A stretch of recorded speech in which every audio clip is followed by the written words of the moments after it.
Hello everybody, this is Mariana. I'm back here to do the Vibes Inside. This is going to be a new moon reading in the sign of Taurus, actually happening today on the 19th of April 2023.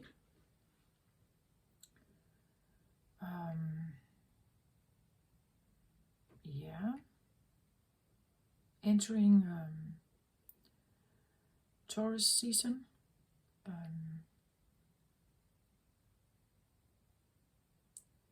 Well, I'm not quite sure, but when I sat down here, I have a usual ritual that I do before I kind of start the videos, and I felt I needed more grounding. I needed to smudge more, I needed to cleanse more. I needed to become very aware of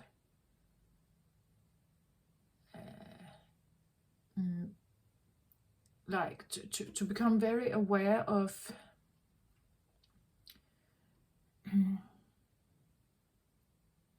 not to be caught up in my ego. A new moon in Taurus can be become a little bit egoic if well, a new moon in the first earth sign of the zodiac, Taurus, second house. Second house is about security, safety, money, stability, food. You know, like it's we're still young at this point. We're still, well, Aries is said to be the toddler, right? You could say Taurus is the one that starts walking, right? The one that is figuring out their body, the strength of the body. They have figured out that they can use their hands and feet and everything to jump and run and everything. You can build something with your hands. You can build something with your mind and combined with your body, right? You can use your body for athletics. You can become a football player, right? You can, and you can use that skill to earn money, perhaps, right? If you become a professional football player, but the football playing starts maybe when you are 3-4 years old, right? The interest, the hobby, the motivation for that game starts with a play. It starts with playing, and then if you continue and you become better and better and better, eventually you can actually maybe use it to, I don't know, if you are very good at parkour as a child, climbing everything, and you have extreme balance and everything, maybe you can really use that to become a professional athletic person, right?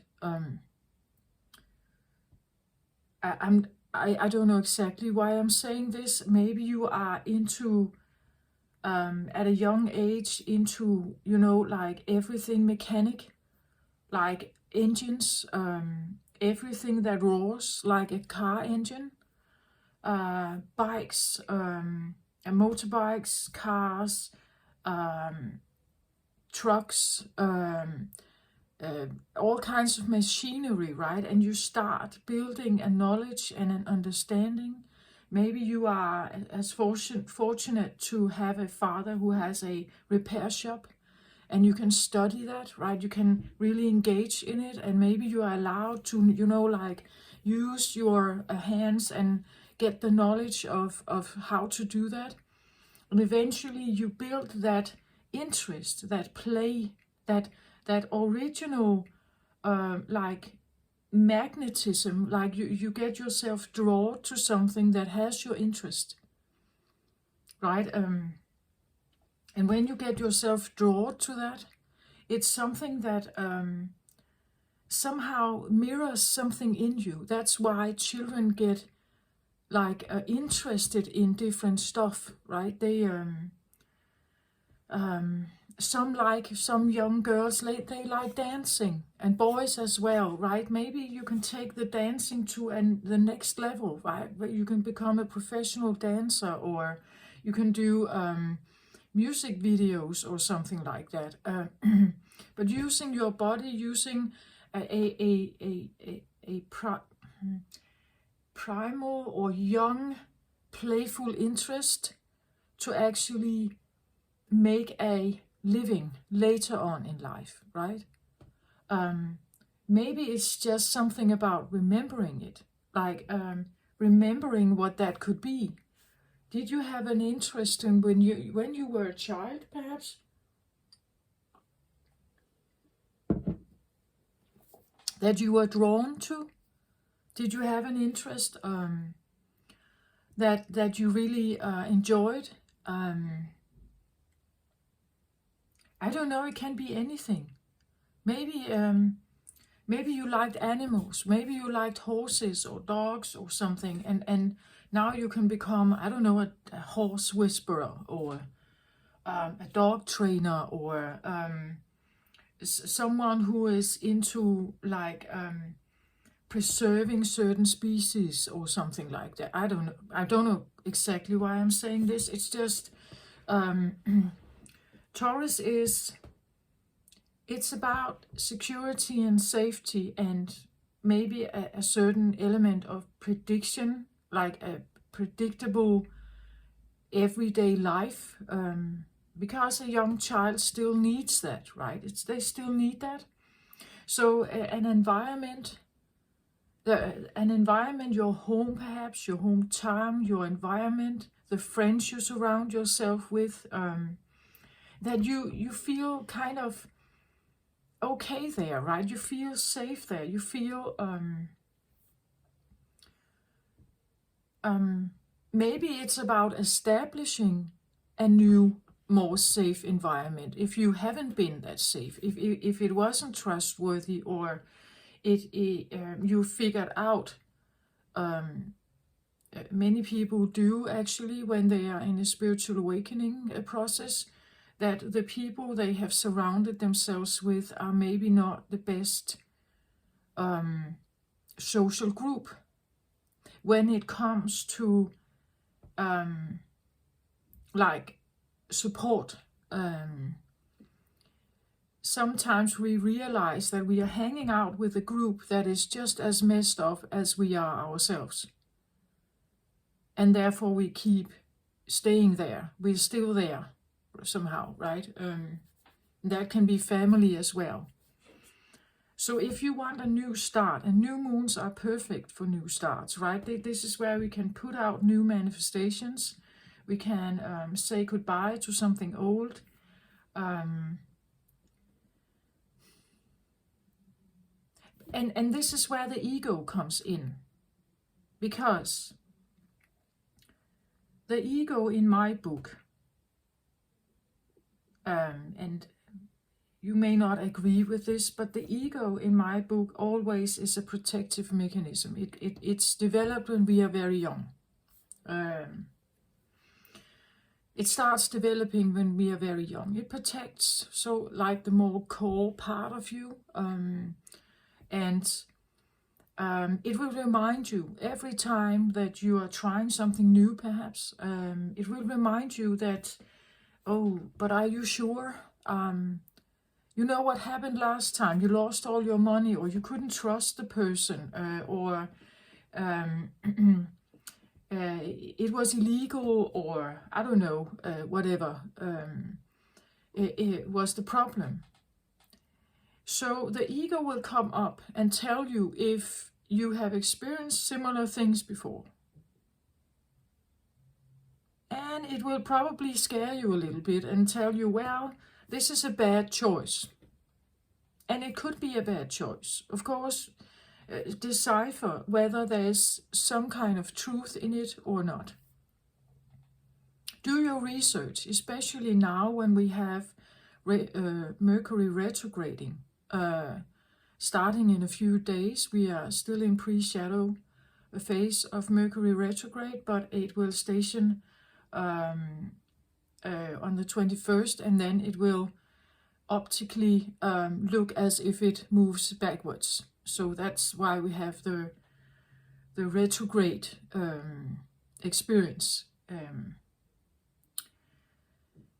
But with Mercury retrograde, I would always advise you to really look at the contracts.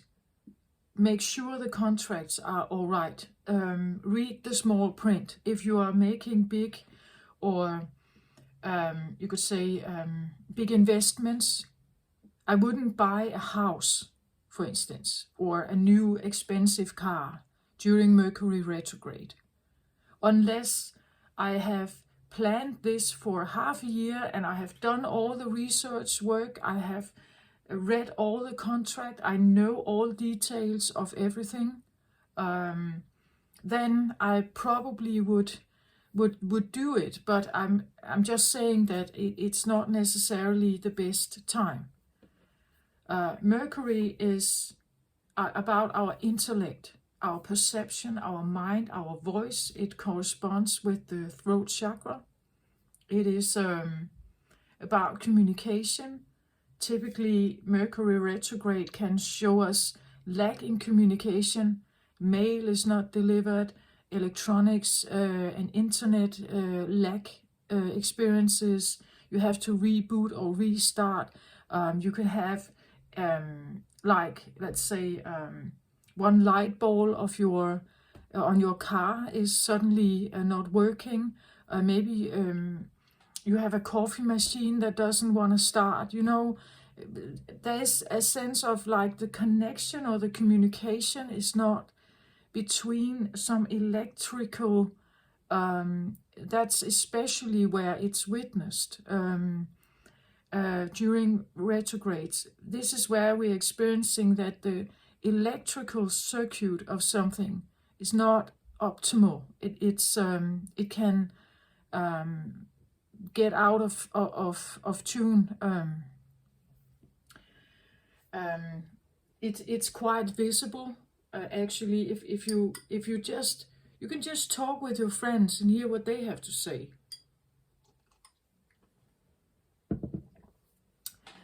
But again, Mercury is about our perception, our mind, the way we think, the way we speak. We can have speech problems, like really, like the tongue can't make the words right.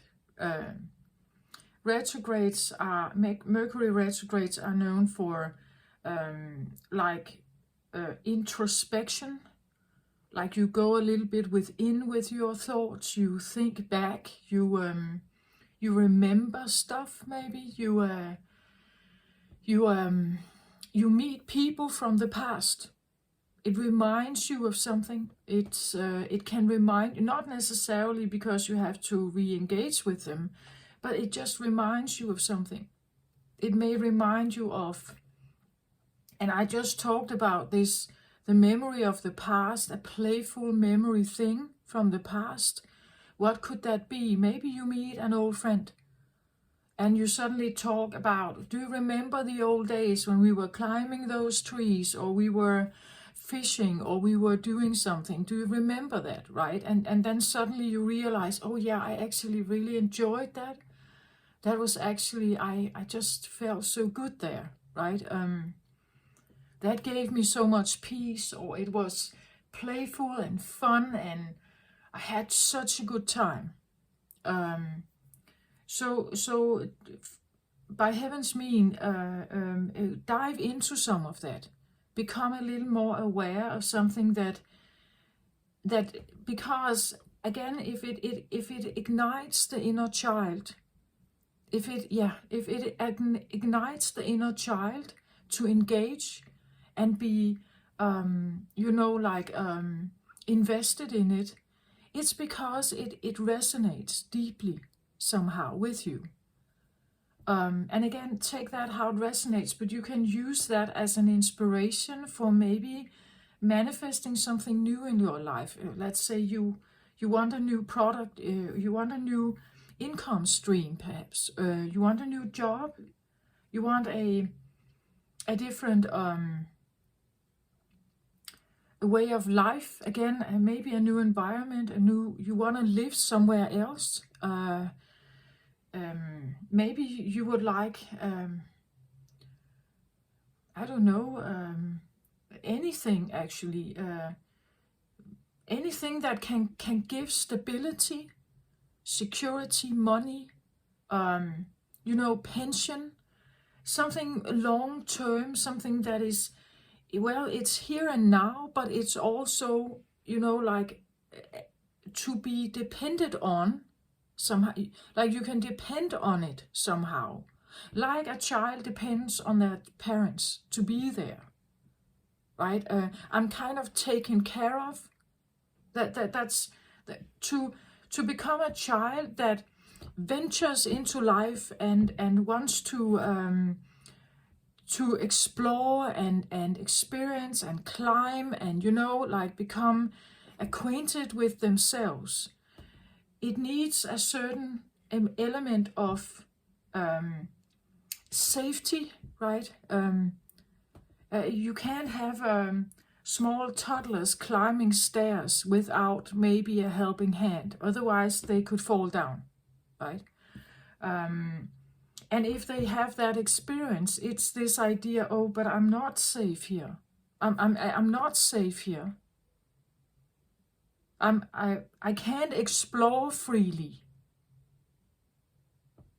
I can't explore freely if there are places where I can fall in or I can become trapped. Like locking yourself in at the bathroom and you can't open the lock again and get out. Like that to go to the bathroom yourself and lock the door. You should be safe there, right? And then you can open it again and get out. But if you get trapped somehow, if you get trapped or you get abandoned, or at least you get the feeling of abandoned, right? That you got yourself into some kind of mess. I don't know. You stumble over something. And you hurt yourself. You couldn't get up again. But your parents were at the other end of the garden. They didn't see, they didn't hear, and and suddenly they were not there to help you, right? That it's this feeling of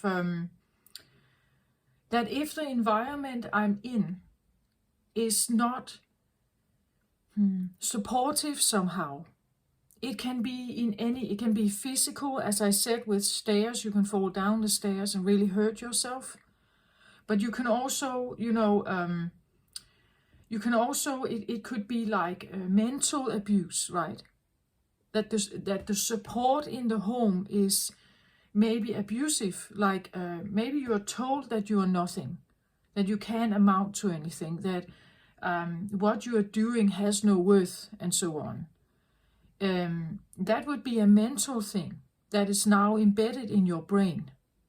So Mercury retrograde, it can bring up some of this stuff, especially if you're looking to make new steps, because the new steps, forward moving, new money or something, right? You want a new opportunity. It's you can stumble into your ego in that process, and the ego will come and say, oh, remember what happened last time. That's not safe. This is probably not a good idea. You can't trust this. It's probably too good to be true, something like that. And you probably will cry from it then, unless you become very aware what this fear is about. Maybe the fear is simply about you taking action on your own. But if you had a trauma when you were a child, you fell down the stairs, you learned that going out on my own, adventuring out on my own, is not safe. But it can be safe. It's just that you have to get aware of a fear if you have one. right? And that starting something new could be a way of confronting that fear. But again, it depends on how does it feel. If you get totally overwhelmed by distrust and dark thoughts, and this is going to be awful, and I can't do this, and then you're probably not ready for that jump, right? Then this new moon maybe is about gaining trust again. It's easy for our ego to take over and say, "Oh yeah, I want to be I want to be I don't know, an influencer. I want to have this great new business." Yeah, but are you aligned with that energy? Are you aligned with that, like that kind of income, that money, or that the dream you have is great, but are you aligned with it? For instance, as what I would call a scapegoat, growing up as a scapegoat, I have been struggling with the idea of allowing something to come to me.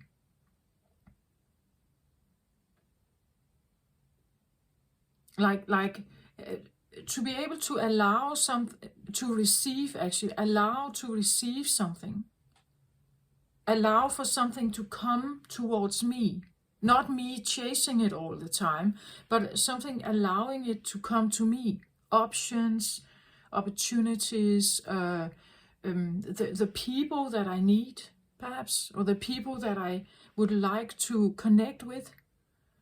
To allow something to come to me has been quite a process.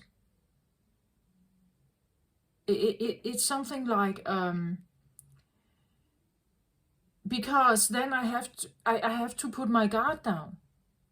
I have to surrender something, otherwise it can't come to me. Then I'm blocking it all the time. I'm simply putting blocks, so I'm not allowing, because I grew up and learned that I could only trust myself. To be safe, I had to take care of me. I had to become as strong and dependable on myself as possible, because I couldn't rely on the external environment for like at least emotional safety and support. So you see, I made a wall around myself, and actually I need to break that down.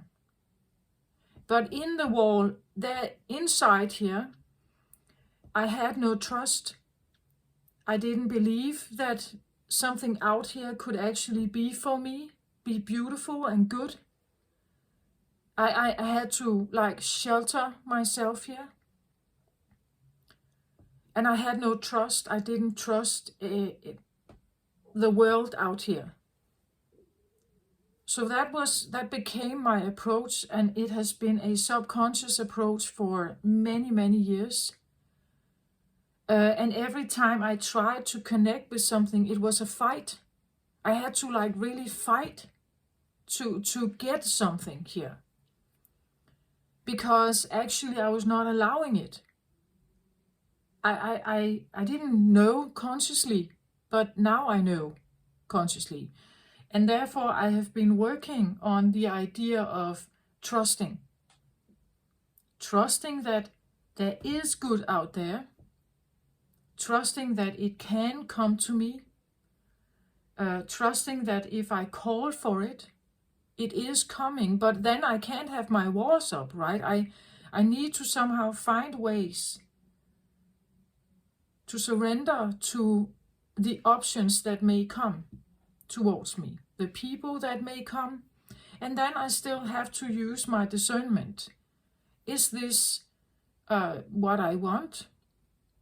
Is it supporting maybe the new future that I would like? Do I have a vision of my future? So you can play around with these ideas during this Mercury retrograde.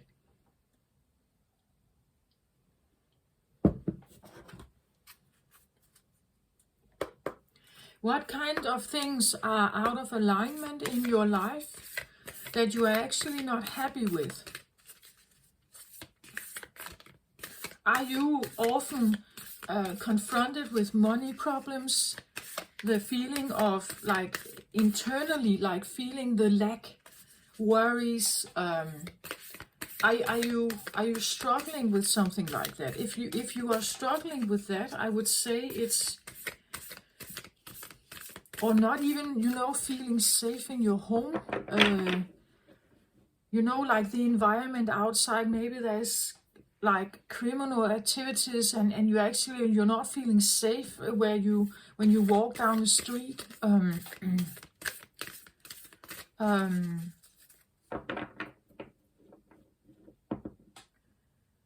The law of attraction works in a way where you send out a manifestation. You can write it down. Use the first tense. I am healthy. I am wealthy. I am happy.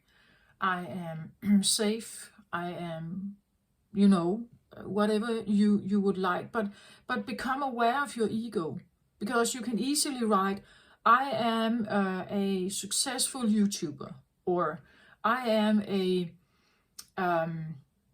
I have a $1 million online business, or I have and that's your ego, because it would be absorbed in the luxury. That's also Taurus, right? The luxury, the idea that if I just have enough money, then I'm safe.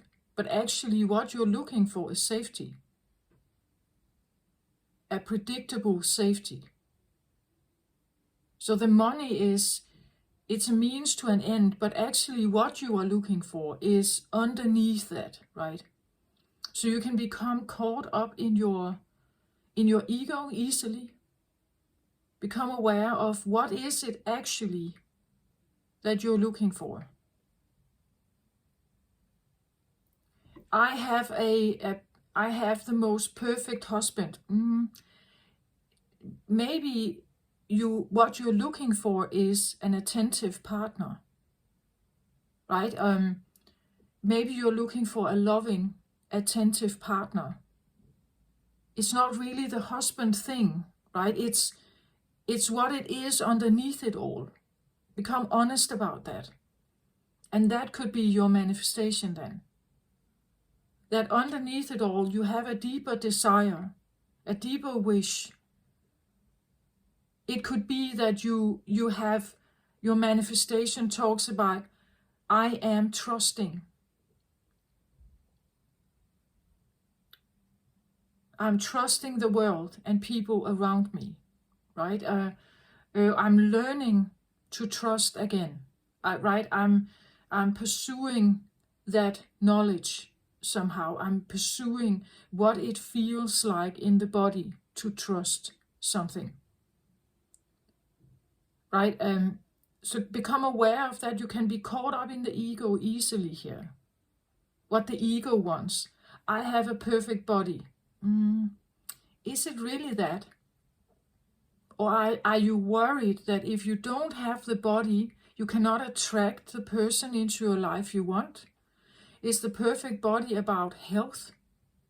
Is the perfect body because you need a body like that in your job, if you're a model, right? I'm just suggesting to go a step deeper and figure out, what is it actually?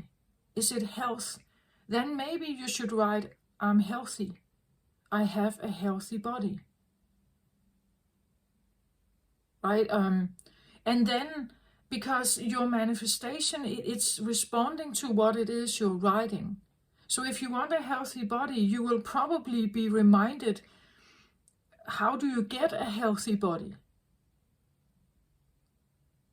Not that it's necessarily pretty and good looking, but because it's the underlying motivation, or the underlying maybe fear even.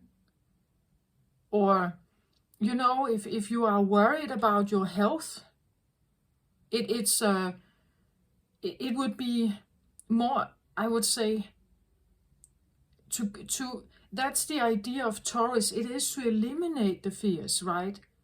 The threats, the immediate threats that you may have encountered. The immediate threats are, safety, security, shelter, money, warmth, that like some of these primary but deep-seated needs that we all have. Food, food on the table, a predictable and expectable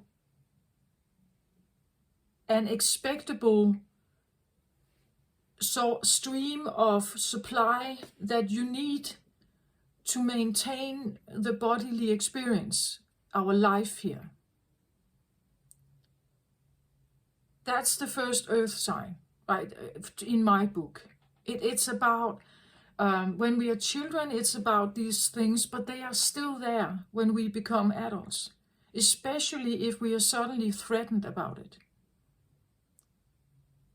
Years back, I experienced that my home was infected with mold. So during a quick decision, one night, out of health reasons and fear, I decided to take my son and me and find an Airbnb simply to get out. Because I felt that we were not safe in that home. So suddenly my life was from a more a planned and structured way of ordinary life, having a home, to not have one. And that was a very stressful experience for me. Like moving from Airbnb around until we actually found a flat that we could rent. In the meantime, when my home was renovated and cleansed and everything from the mold. But you see, it's like you can suddenly, maybe you find yourself in situations where this is tested, where some of your like primal fears can come up because you're suddenly tested on something here. That can happen during Mercury retrograde also. So this new moon can be a perfect time to become aware of, if you are struggling, if you are feeling that you are not safe, you always have money, lacking money, or the feeling that you often can't pay the bills or something like that. That could be become aware of what is it actually that you're fearing. Worst case scenario, perhaps. Worst case scenario is always, I'm dying. I will die. My children will die. I can't protect them. There's no protection, no safety, security, right? We are vulnerable, right? And therefore we can die. Potentially we can die. That's typically one of the lowest or deepest fears. And because of that, we are willing to do a lot of stuff, right? We are willing to just, like as I did, I moved from Airbnb around. It was extremely expensive, and we could only take a few bags with us every time, right? And then there was this whole case with my own house and insurance and everything. And it took a lot of time before they actually got to the restoration part. And during that time, I had to find places where we could live. Places that were near my son's school. It was a very stressful time for him and for me. But you see, you can be triggered in certain, or tested. How are you going to cope with this? What is it doing to you? And yeah, coping mechanisms could come up during this time as well, especially if you don't have a sense of inner security or balance, then it could come up at this time. The new moon in Taurus is giving you an opportunity to become aware of this and to try to manifest something new. You can look up new moon rituals and see what they're saying. Personally, I write down in first tense, as I said. So I give it a headline like new moon manifestation, the date, the year, and then I'm giving thanks to the universe for helping me bring this forward in my life and helping me learn. I am appreciative that I write that as well. And then I kind of just make a bullet list with the first 10 sentences. I write, I am enjoying my new experience with this and this, or I'm learning, I'm happy that I'm learning to trust more, perhaps, or I'm grateful for the new friends in my life, or whatever is you want to write. And then eventually I'm closing off with a thanks again, and the words that say, and so it is. And so it is. And then I take the paper and I make a little fire ritual. I burn the paper where I'm connecting with the new moon. Haniel, Archangel Haniel is a an angel to work with the moon energy. You can try to connect with her, and you can like, your intention is to send this, out. And I burn the paper because I'm not supposed to check it, right? I'm supposed to send it, but not be attached to the outcome. Not be attached to how it's going to come in, and when, or with whom, or what, like.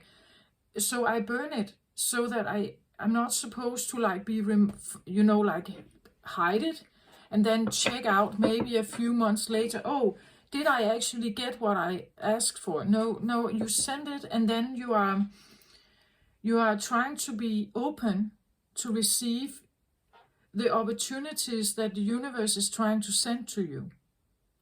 But again, depending on your journey and how healed you are, how open you are, how reflective, how you can discern if it's right for you or not, or if you're choosing to take what is offered.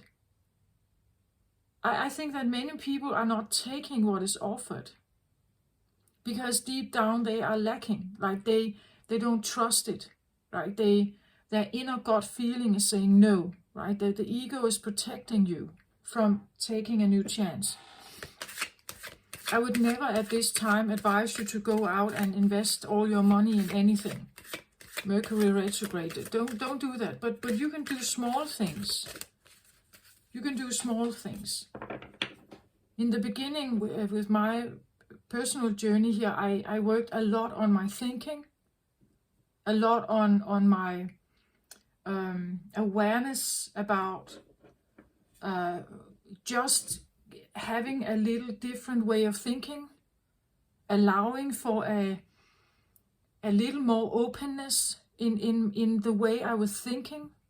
I wasn't investing money at that time. I was it had to do with my inner sense of happiness, my inner sense of self-care and self-love. That's where I started. Just allowing for 2 minutes of different thinking. If you're all caught up in money lack, for instance.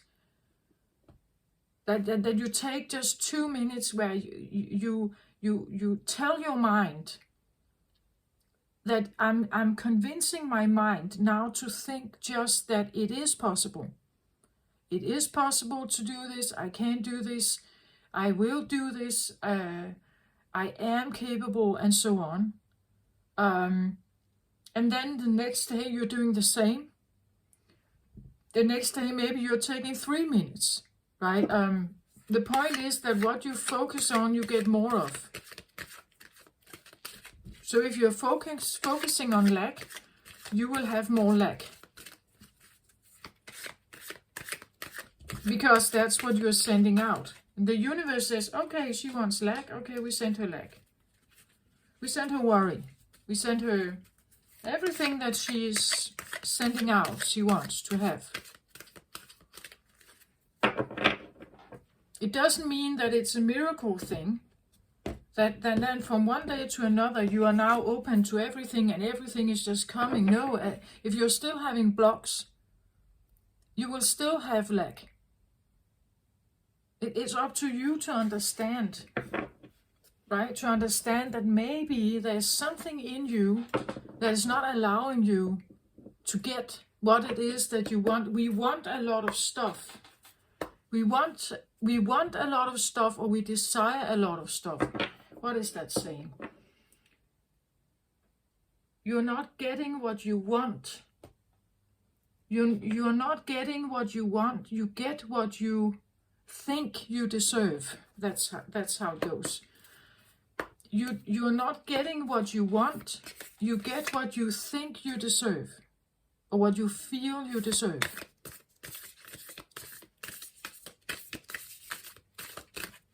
So think about that for a while. So this has to do with confidence, but it also has to do with the feelings of value. If you have shame, guilt, fears, stuff like that, that you haven't processed, you will have a harder time attracting the things that you actually would like.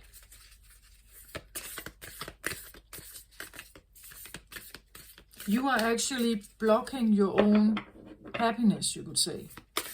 But most of this is a subconscious thing. We don't know it.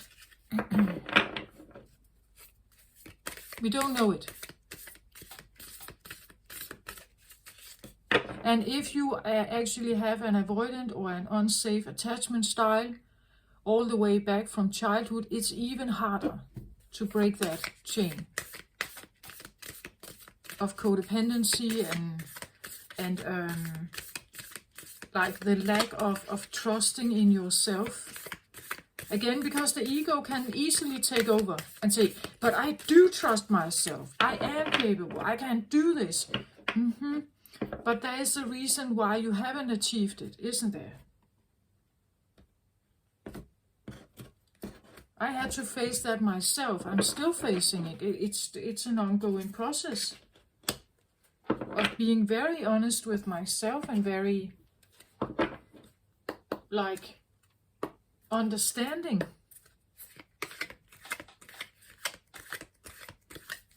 In the name of ego, I've made many terrible choices. And every time I did, I still was blocked, and I attracted more lack, more worry, more troublesome thinking. I felt unsafe, but I had no clue about it. I didn't know.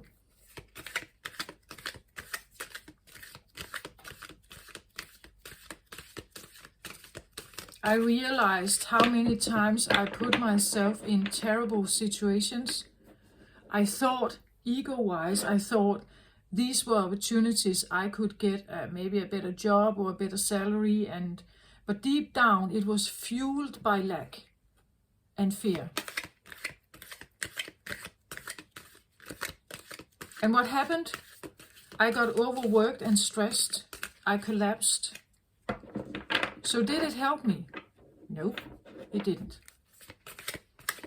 It did not help me to get what I actually wanted, which was safety, security, a safe environment, predictability, like a predictable, forward-moving, straight line of support and supply, you could say, of money and everything.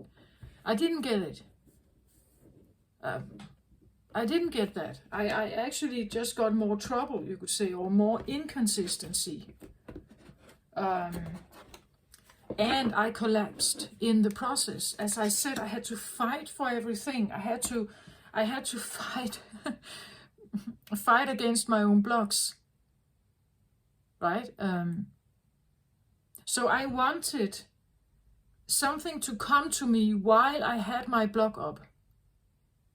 That doesn't make sense, does it? Of course it can't come in. To get something, I had to, because I was maintaining this block, I had to really fight for it, exhaust myself. I hope this makes sense somehow.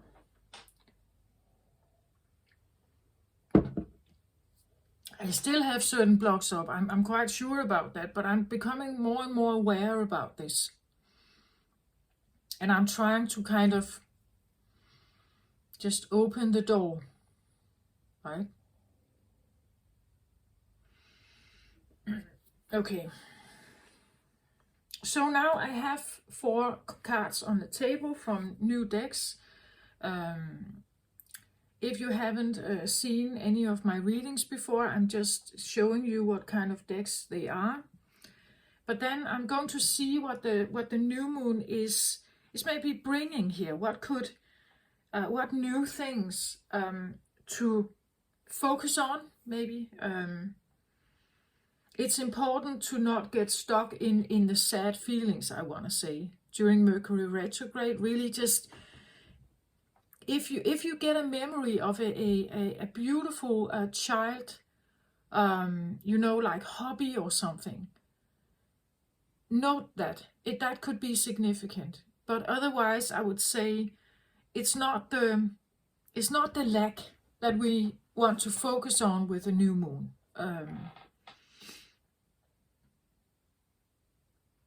The new moons are about, like a start of something. You're starting something. You can start something new.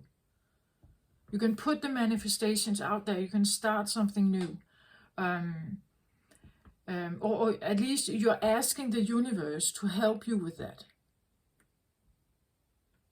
That's actually what you're doing. You're sending out a manifestation to the universe. You're trying to ask it to help you, right? Okay, let's turn the cards and have a look at this.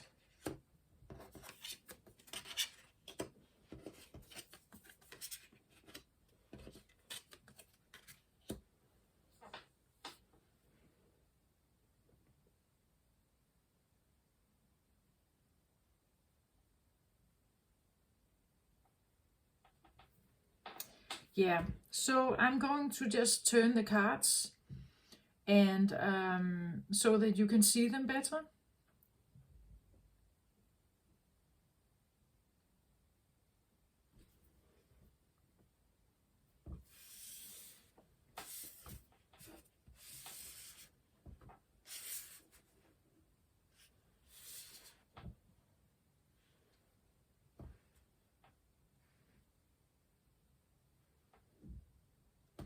I hope this is all right.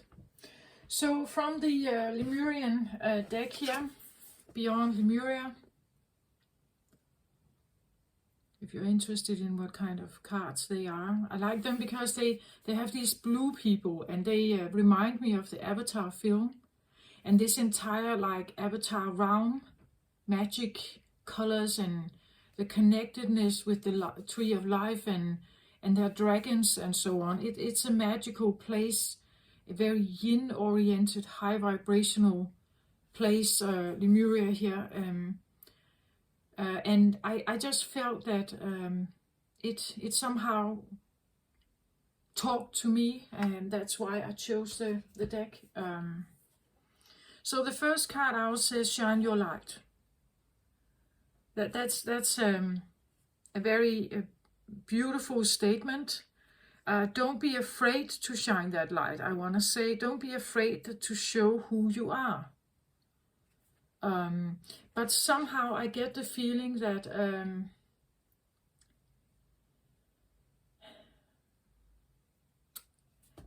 that there could be a real obstacle connected with this, or maybe there has been. We have the curse here as well, right? And look at how the card is somehow it's showing a face, but it's a face that is like a bit hidden. It even suggests that it's a bit covered up, like over the mouth, over one side of the face. You can't really see this person well, right? You can't really see her or him well here. It seems a little bit like there's a curse of invisibility or cloaking, hiding perhaps here, feeling a need of hiding something. That this one has been hiding. This one has been hiding, right? And somehow I get a feeling of, well, there's always a reason. Why does someone feel that they should hide themselves? Or at least hide a part of you.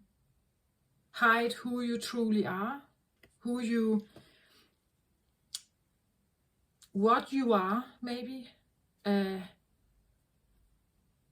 I've recently become quite aware of my own sensitivities in my body. So I'm sensitive to like light, like heavy sunlight, noise. I'm quite sensitive to noise. And a sensitivity around different kinds of food, adjectives, sweeteners. My stomach is like my body and my nervous system is reacting to some of this radiation, different kinds of smells. My body is literally reacting to it in a like a repulsive way. It becomes very visible, and it's to the point that I can't ignore it. If I'm not wearing sunshades or sunglasses, I get a headache. Like, so if I'm not taking care of it, if I'm not doing something, actively doing something, so that it has to, well, the shades, right, the noise, to get myself away from too noisy places. If I'm not securing my environment, you would say, if I'm not making sure that I have the environment that is right for me, I feel very uncomfortable, and actually to the point of unsafe, and not that I can't relax. I can't relax there. And if I can't relax, I can't be open. You see? So to be open and receptive, I'm now very aware that I have to make sure that my environment, my home, my everyday life, I'm actually really doing a lot to, you could say, create that on a predictable, like forward-moving scale. I'm doing that. It's an investment in myself, because it allows me to relax more. Right? And when I'm relaxed and calm, I'm more receptive, right? So I don't know what this is, but to accepting a sensitivity is,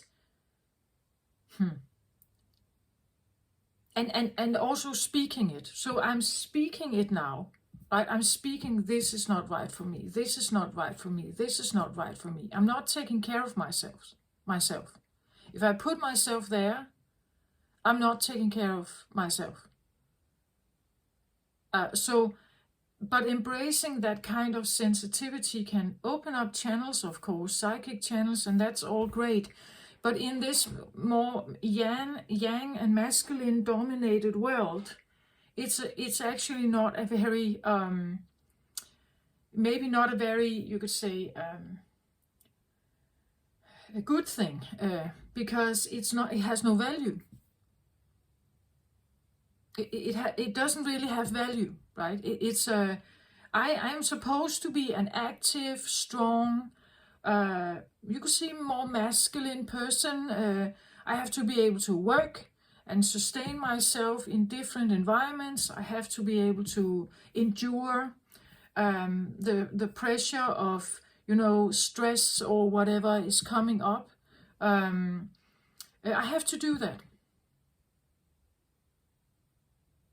Everyone has to do that if they are in a workplace.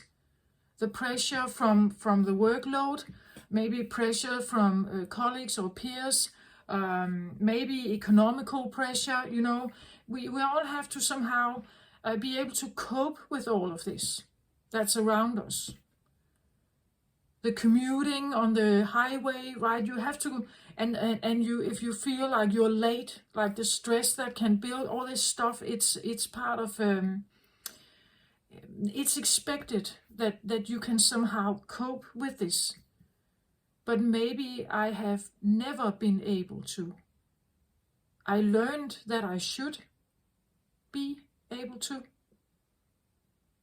I learned how to hide the sensitivity here. But hiding it is, you could say, it's a bandage on an open wound, right? This doesn't disappear from my life. If you understand what I mean, the sensitivity is, I held it down for a long time with my ego. But eventually it kind of popped out again. And here I am now. Now I'm standing in the midst of it. And you could say if that's a curse, but the point is that it may feel like one. It may feel like one. The claircognizant, the sensitive, intuitive things that you can pick up. The information load that comes if you are surrounded with a lot of traumatized people, for instance, that are out of balance.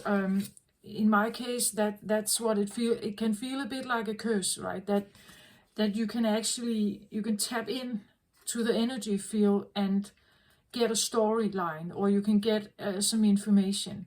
And maybe it has been hidden, right?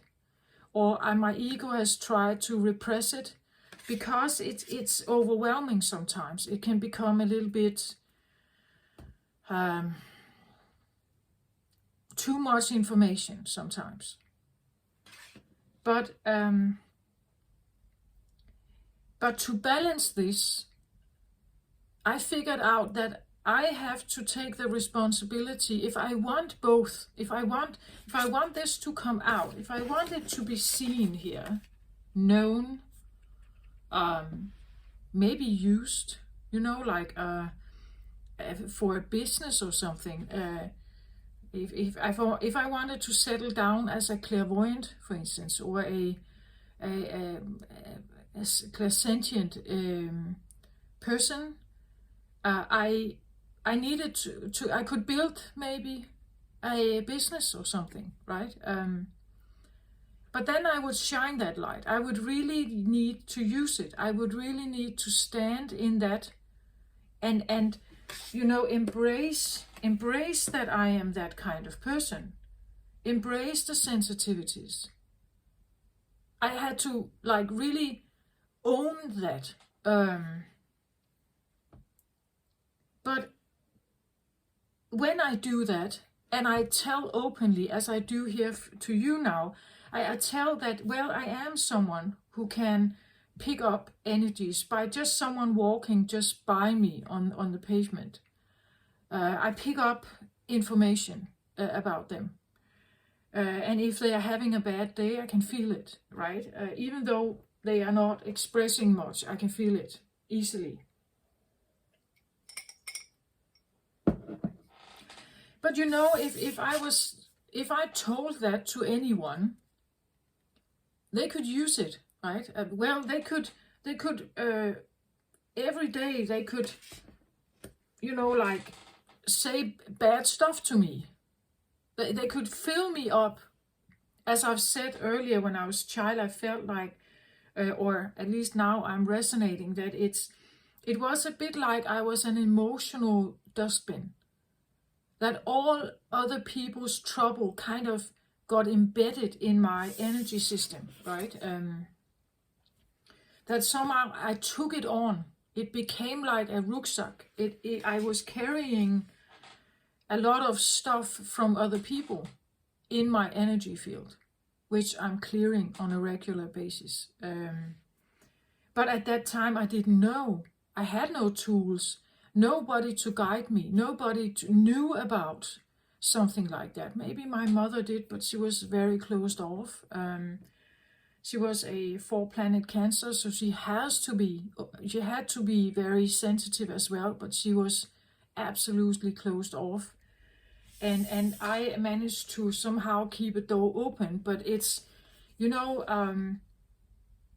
for allowing everything to shine out, it maybe also means that something comes in.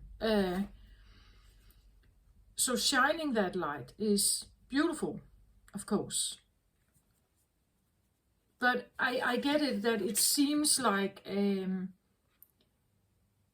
it's almost like acknowledging something about yourself that you may have been hiding here. You have not shown it to other people. You haven't talked about it. You haven't. Maybe it's a secret longing, a secret passion. Maybe it's a knowingness. Like this could be. Let's say you are in a well-paid job somewhere, and this here is an inner shaman, right? Or an inner high priestess, perhaps here. But pursuing this kind of life or this job or something would mean that you should quit your well-paid job and your structured life to live in the wilderness and become one with nature or whatever it is, right?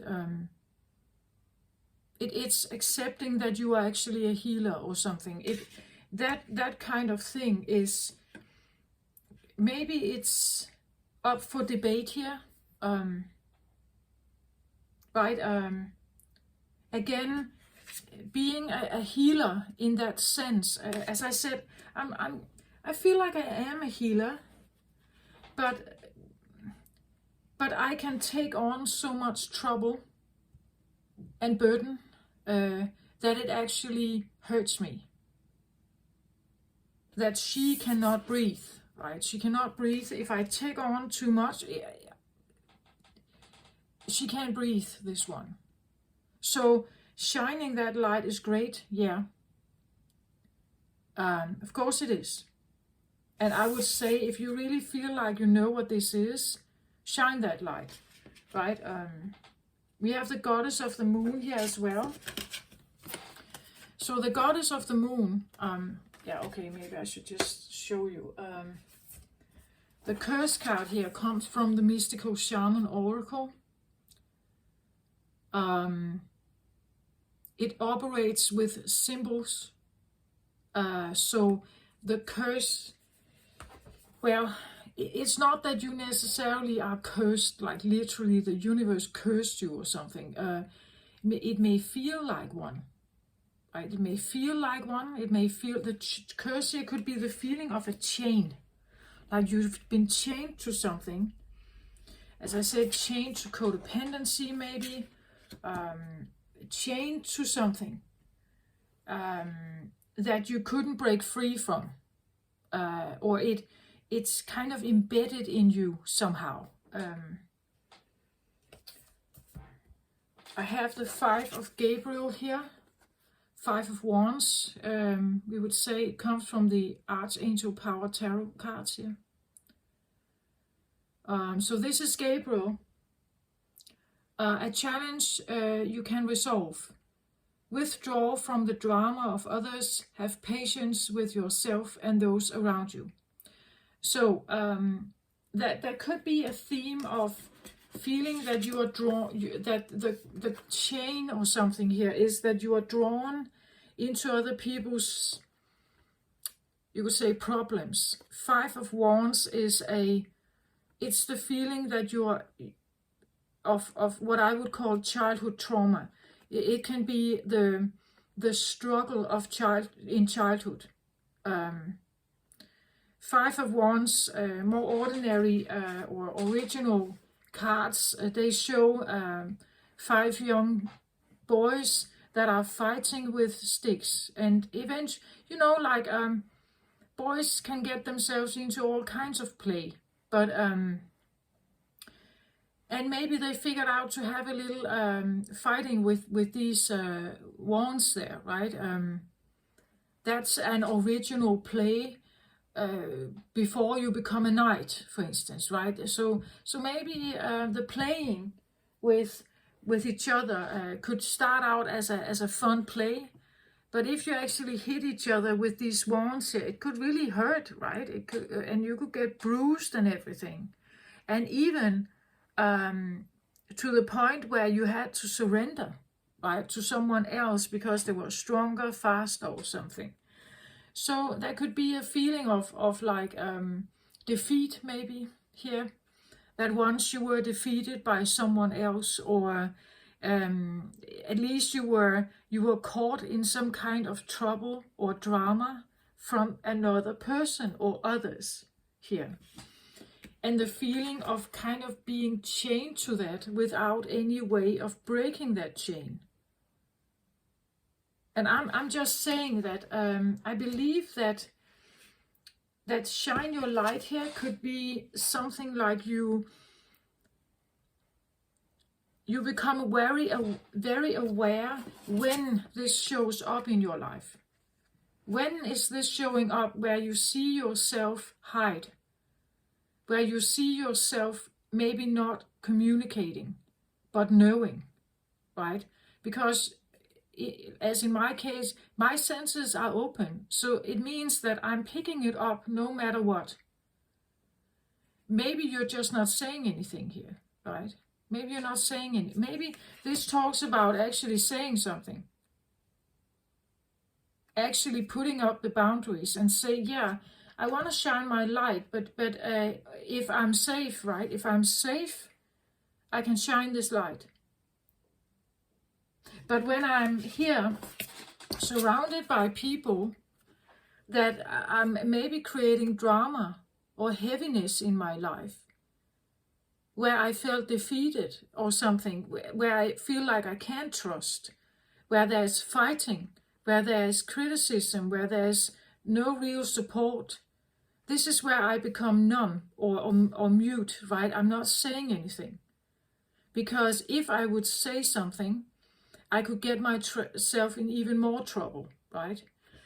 So there could be something about recognizing when is it that this is showing up in your life, where you retract, perhaps fawn, or where you become invisible. Maybe you were invisible in your family because your family members, or in childhood, you felt not safe showing yourself. And you could have been overwhelmed by the information you got. right? But by the like in my case, like the overwhelm of feeling other people's feelings, right? That sometimes it would have been nice to kind of shut it down and just say no to it. And I think my ego managed to do that when I was pretty young. And then I lived from that blocked, like closed, because being open was too overwhelming, right? Now I'm trying to open up again, but I get all kinds of all kinds of stuff in. And I am in charge now of making sure that I also have rest, solitude, peace, quietness, because I need it. And maybe that was not possible when I was young, when I was a child, right? There was too much noise and drama and stuff going on. I couldn't have the silence. Therefore, I had to shut it down. My ego shut it down, right? So now I'm trying to open it again. And when I'm doing that, I become more and more sensitive here. You just take it how it resonates. Maybe it's something else for you, right? Maybe this is a secret that has to do with something you experienced, right? And now you're speaking openly about it. Let's say you were beaten as a child, you were molested, right? And you felt very unsure and very unsafe around that. Maybe you had an alcoholic or very abusive parent, and living in that environment made you be like this, right? And now you're telling your story, right? You're speaking about it. You are open about it. And the reason is because you've looked at it. The goddess of the moon means that you are very in tune with what the moon is. The moon is usually about secrets, hidden stuff, maybe even repressed stuff. It can be, like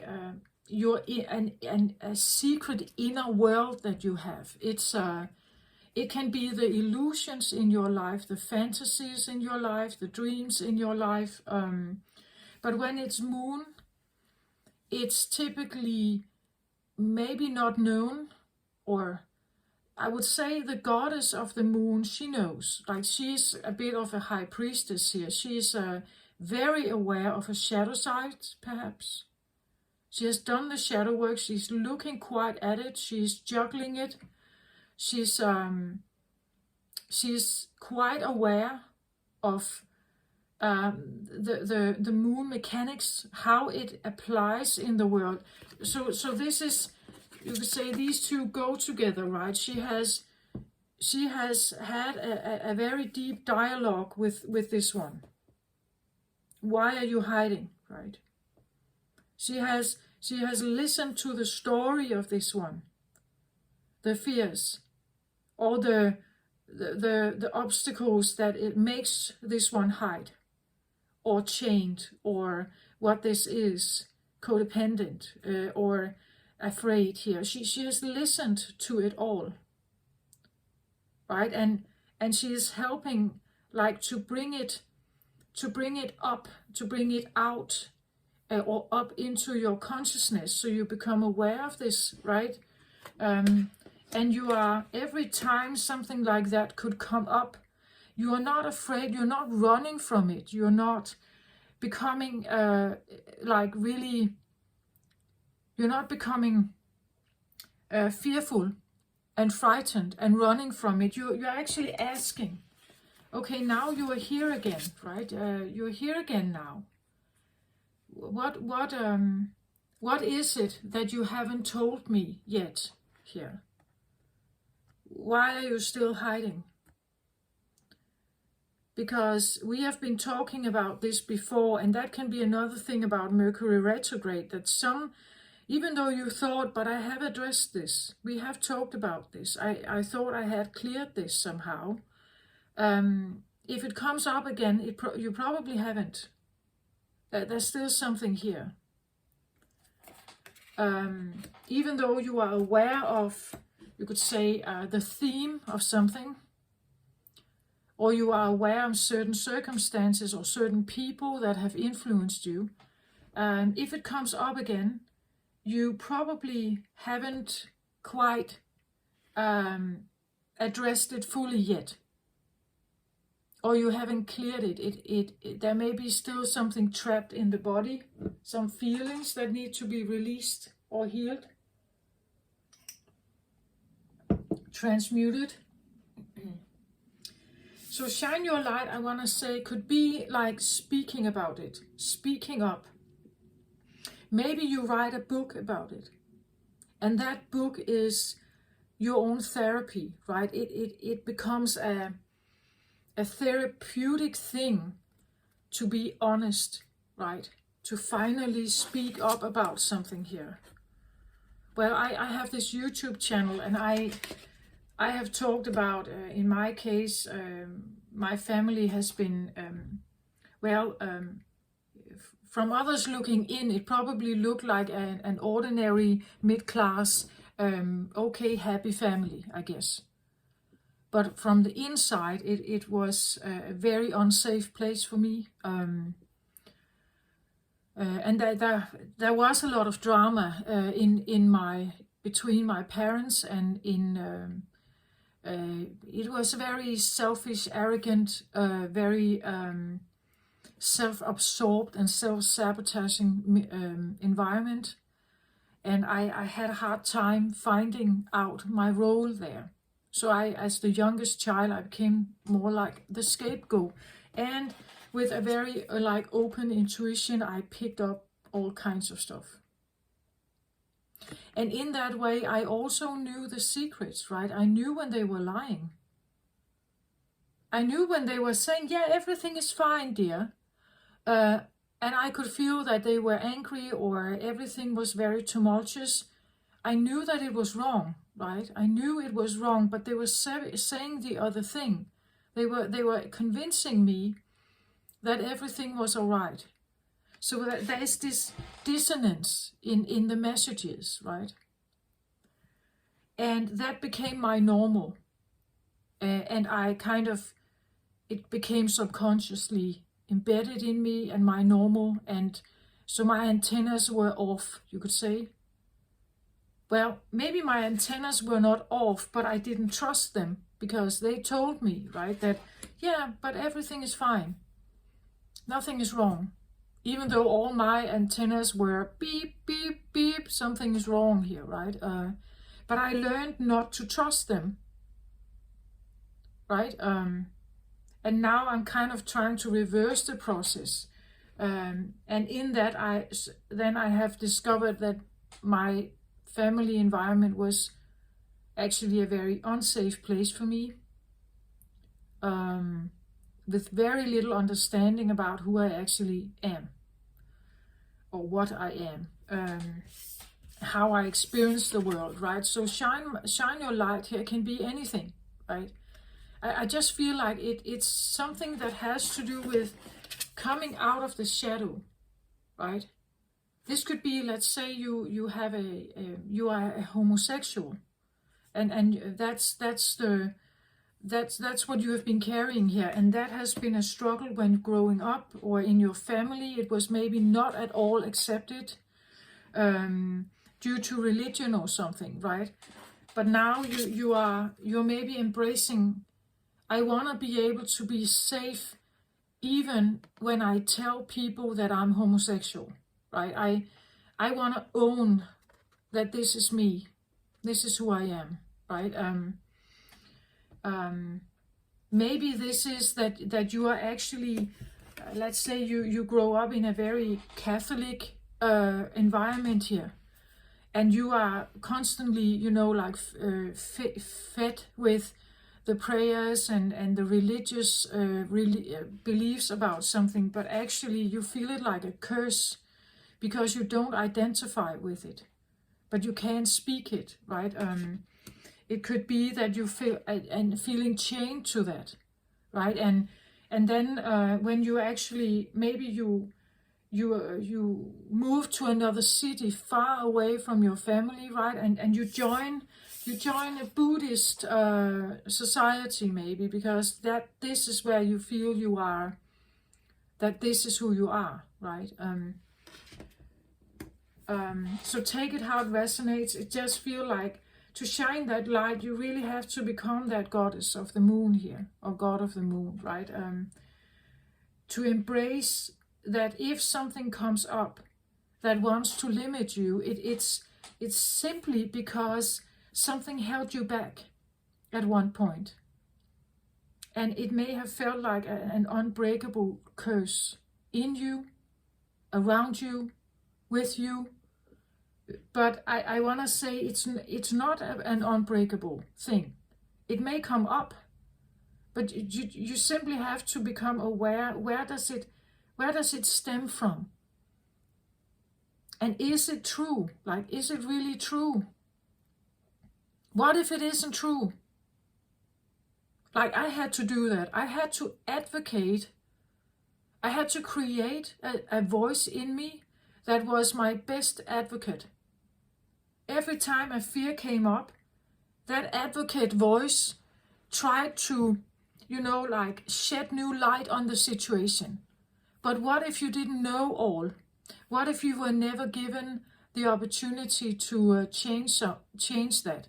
What if it was not your fault? What if there are variables here that you don't know anything about? Maybe you feel guilt about something, but it was never you, right? You just picked it up, right, from someone else. And you felt guilty, but it was never you, right? Just create that advocate. Create that out-of-the-box thinking advocate for yourself. Every time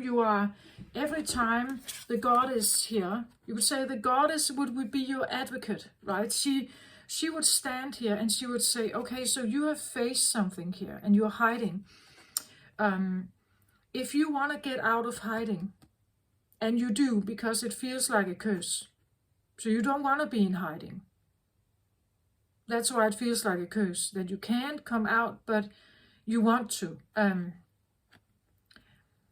So this is your advocate, the goddess of the moon. Ask for Haniel, Archangel Haniel, to come in and work with you, perhaps here.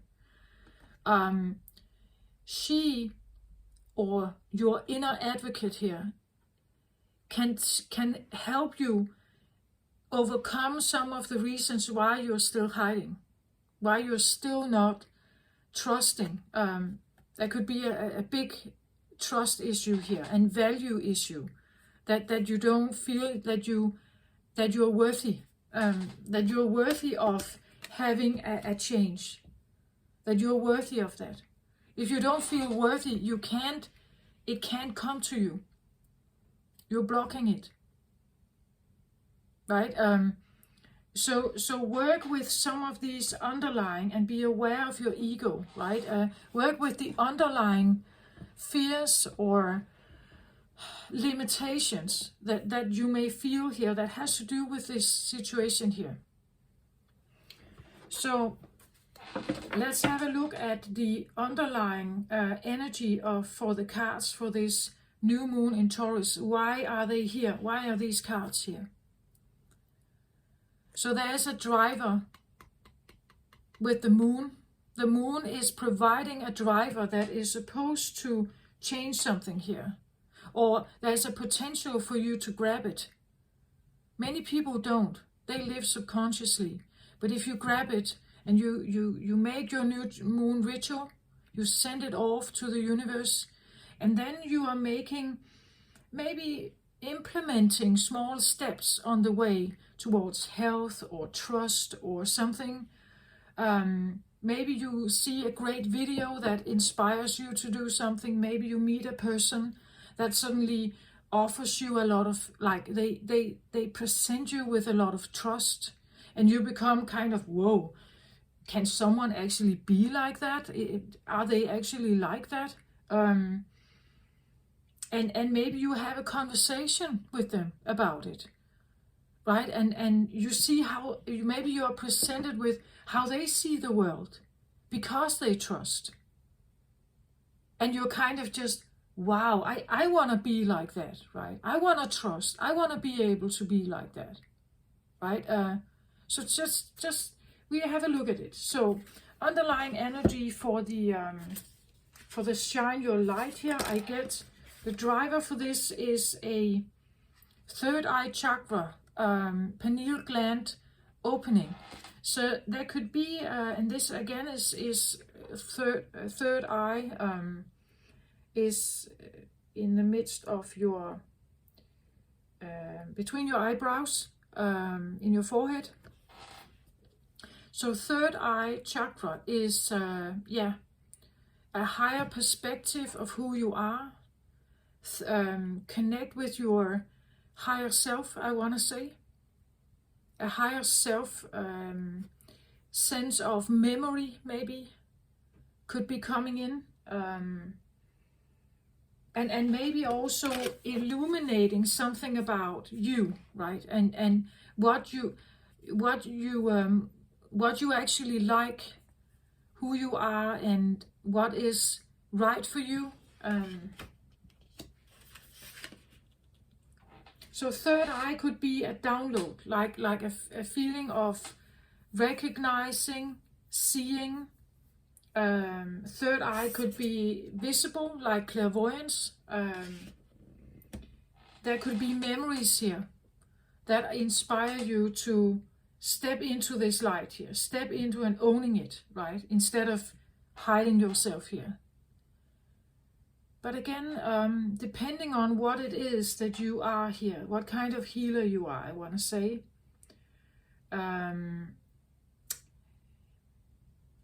Typically there is a reason why this is hidden. This can even go back into past lives. It can be a feeling that it's dangerous to be and show up in the world like that. As I said, if I go out and I talk to an employer and I want to have a job there, and I tell them that I need breaks and I'm sensitive and I can't be in a noisy environment, they won't hire me, right? They won't hire me. I'm not the right one then. It's too messy, it's too difficult to have someone like me in the workplace. I require too much, you could say. I have to fit in, not the other way around. So to show up like this is with a lot of honesty, but also you could say sovereignty and owning it, and be loyal to yourself. Like really choosing yourself here. No matter what other people think or say, becoming very real and very honest with who you are here. And having no trouble saying it, speaking it, living it, breathing it, right? The right place will show itself for you. The right place, you will figure it out. What is the right place? Or the right job, or the right, it will show itself. If you're committed to who you are here. Not committed to the lie or the secret here, right? Okay, let's have a look at the goddess of the moon. Second chakra, Archangel Ariel. So this is the sacral chakra. It's the womb. It is the feminine energy, I want to say, with the goddess of the moon present here also. It's a feminine energy. So it can be about your sense of maybe womanhood. I hear girlhood also, like your girlish side to you. Maybe the girl in you here is hiding somehow. Because the girl or the feminine part here is what we also connect with the psychic gifts and the sensitivities and the a more slow approach, slowing down and becoming calm. And the moon is also nighttime, right? We're calming down. We become more silent. We become more calm waters, right? That's a feminine thing. Not to say that the waters can't be tumultuous, of course they can, but it's the receptive thing, the feminine receptive part, comes when she feels safe and provided for and taken care of, and that's when she can become real, open and trusting, and when she knows she is not in danger, right?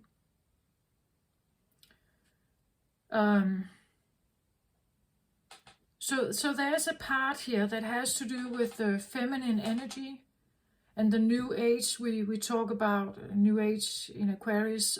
Here is the rise of the feminine. We say that there's more feminine energy that is kind of coming in. We may feel that change, but it could be something that feels a little bit difficult to embrace, because it's not desired in the world, right? It's, as I just mentioned, with an employer. But if I state all these requirements that I have, they would choose someone else because it's too difficult to hire someone like me, right? I'm kind of broken if I can't sustain myself in the ordinary world. Then I must be broken somehow, right? I don't think that's what it is. I'm simply more of feminine than I'm masculine. And if I embrace that, it's viewed as a negative thing, because I can't work. I can't be in an environment where there is drama and chaos and things to solve. And if I'm in a situation like this, I have to hide that sensitivity, right?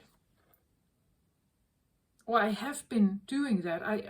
Then I have to hide it, right? Because I would get criticized if I actually tell them how I felt, how it may have overwhelmed me, how tired I was when I got home, how non-social I became. If there was a lot of drama around me at work, I became very non-social when I got home. I didn't listen to radio, no television. I needed several hours where there was just silence, right? To kind of balance something in me again. But now I'm embracing the fact that I need much more than that. I need more than a few hours. Actually, I need most of my time to be calm, right? Okay, so second chakra is our creativity. It's the womb. We could have, so it has to do with your creator abilities, trusting in that you can create something, that you can manifest something also, I want to say, build something. The sacral chakra is our sexuality, sensuality. It could be the creation of new life, as with a baby. So it's the ability to build, you could say, and create something vibrant. It can be as I said, a baby, a family, but it could also be the idea, an idea to harness a creative idea into maybe a business or something like that, right? Into a hobby and then maybe into a business, right? It's to get in touch with that, to get in touch with your inner creator abilities. And that makes sense with a new moon in Taurus, right? Because it wants to be able to harness that the trust, right? The trust that I can do this. I know a confidence that I can do this. And the feeling that what I am wanting to create is actually something the world needs. There's a need for this. There's a need for someone who says this, acts like this. Maybe this whole idea of actually stepping forward and expressing, I am a feminine sensitive, right? Or I am a homosexual, I'm gay, right? If you felt like I need to express this, no matter how people will react to me, this, because this is in my core, this is who I am, right? This maybe goes against your family's worldviews or something, you know, like, but it doesn't really matter as long as it's something that is where you are loyal to yourself here, where you honor yourself and you honor your, that you have been hiding something for such a long time perhaps, and now it's like, I want to show this, I want to show up and be who I am here. I'm not afraid to say this. I don't feel like that it's embarrassing, or I'm not embarrassed or like I don't feel unworthy. I don't feel broken or bad, or that there's something wrong with me, right? There's nothing wrong with me here, right? When she shines her light, there's nothing wrong with me. I'm exactly as I'm supposed to be. And I can't live like this anymore, right? It's not me.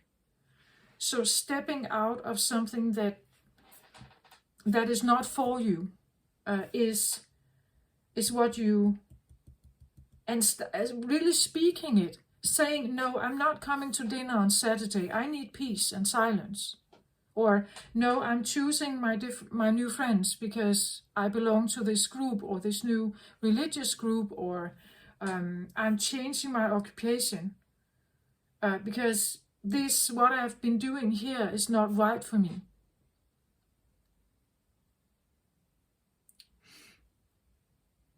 And she is, I would say, it's like your advocate. Connect with this goddess and let her help you through whatever this is, to understand how did this influence you? Why was this created in the first place? Something that hides, that doesn't believe in itself, that has lack of confidence and lack of the feeling it's not supported, or it's not helped or appreciated, right? That there's a reason why this was created in the first place. Again, created, right? She is created from the womb because of this. But now you can create second chakra. You can create something new here. You can create a new version of you. Right? And that's what it is, that you can say rebuild your creator. You can change her here. From this point of view where she is in hiding, you can change her or him here. Okay, the next card out for the curse. So I get soul retrieval. This is interesting. Maybe that's something you need to do. Maybe you need to do a soul retrieval here. And this is where I'm saying that a shaman could be a friend, or you need an advocate here to help you go through a moon process, or at least be available during a moon process. Soul retrieval means that you are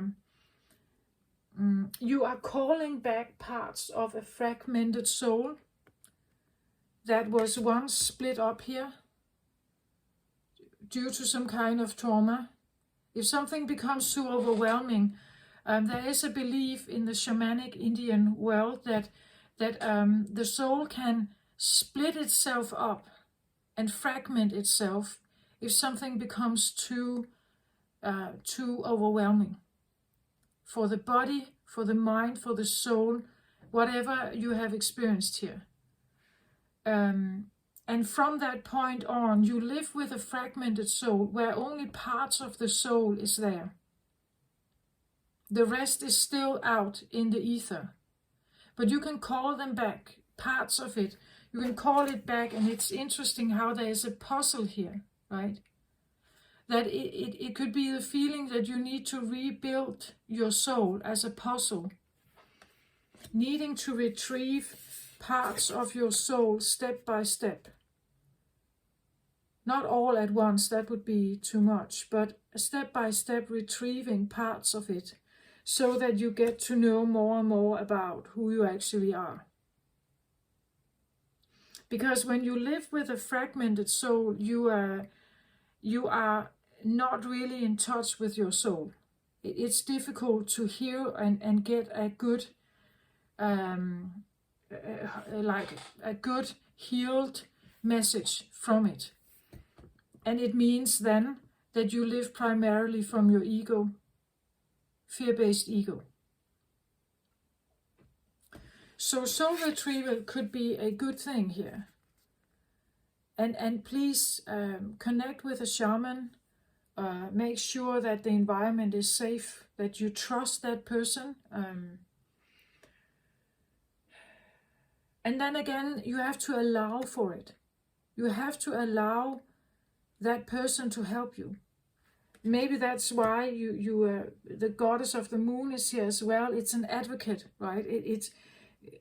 Connect with an advocate here. Get yourself an advocate, an inner one, but also maybe an external one. A shaman, for instance, here, that could help you go through a healing where you are retrieving soul parts. You could say, it could be that you have done this, that you have been doing soul retrieval, and due to that fact, you are now aware that you have been carrying this, right? That you were not a whole soul, that you were a fragmented soul. You see how you were operating from lack, how you were not whole. Probably you felt a sense of not being whole, that something was missing or something was off somehow, feeling miserable.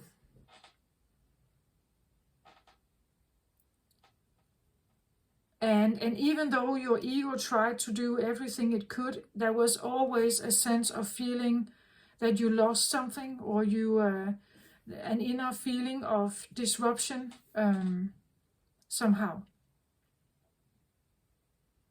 And maybe you have done this, maybe you have done a lot of soul retrieval and self-healing, and you see this very clearly now. You see maybe also where it comes from, and that's how you break it, that's how you break the chain. You have recovered so much from your soul that you're now seeing who you are, right? You see who you are now. And that's why you can take action. That's why you have more confidence. That's why you are owning now who you are, no matter what other people may say or what kind of drama they will create around you. And it's because maybe you started out as this one, but actually now you become like she is, the advocate, the healer, that you may have needed to get the soul retrieval done. Now maybe you become that one. Now maybe you become someone who can help others do this work, do this healing work here. You see, it's like, but it's about embracing who you are, I think. More and more embracing who you are, even though it challenges the normal life. The expected normal life. it could challenge your sense of feeling safe, right? And having the money you need and all this stuff. But the more you embrace who you are here, the more you become whole again. With the soul retrieval card here, like the more you have gathered your soul back. And when you do that, it becomes inevitable, I think. You can't go back here. It doesn't feel right. It doesn't feel right. This can even be you today, where you're looking back. You're looking back. This is where I came from, right? I was so absorbed in this. I was so fragmented. And now I feel so like open. I have embraced who I am. I have now maybe become the healer. This would be the wounded healer, right? Closed off, not able to actually help anyone. But this could be you, like embracing that this is me. Right? Okay, next card, final driver here. I get the 2 of Raphael for the 5 of Gabriel card here.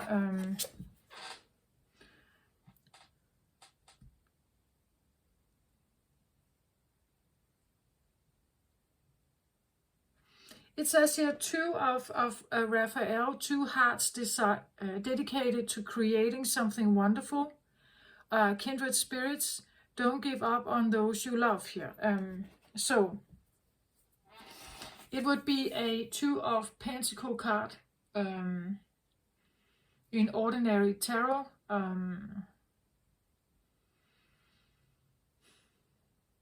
2 of Pentacles could have a feeling that that maybe you're juggling a little bit too much. That you're juggling too much.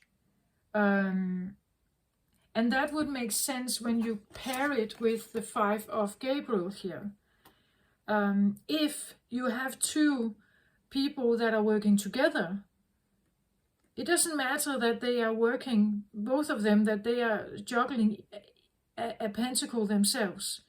But if you could join it with someone who is actually a kindred spirit, like you, again, find the group that you belong to, or the people you belong to, those that see you and value you for who you are,